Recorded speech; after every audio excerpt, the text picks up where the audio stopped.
So on the one hand, you have this awful, cheap patriotism that's actually undermining the best in our country, our best achievements.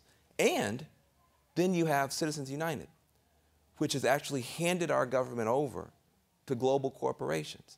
You now have the nightmare of people running for president, and corporations have their own super PACs that are spending more money on the campaign than the candidate.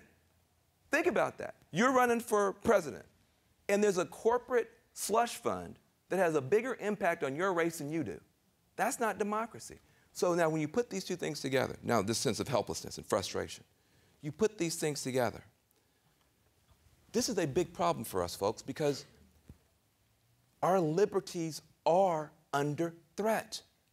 The Tea Party is right. Our liberties are under threat. But their ideology has blinded them to the source of the threat.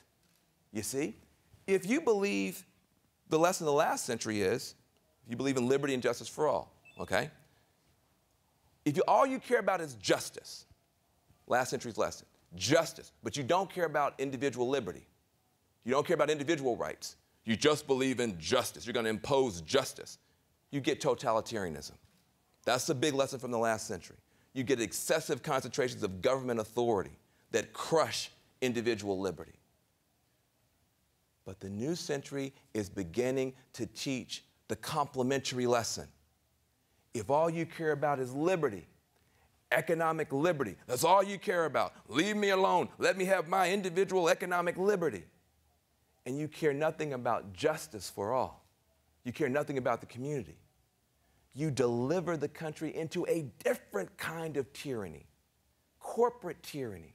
You see, the Tea Party says Obama is a socialist. The government is trying to take over the economy. Au contraire, the corporations are trying to take over our government.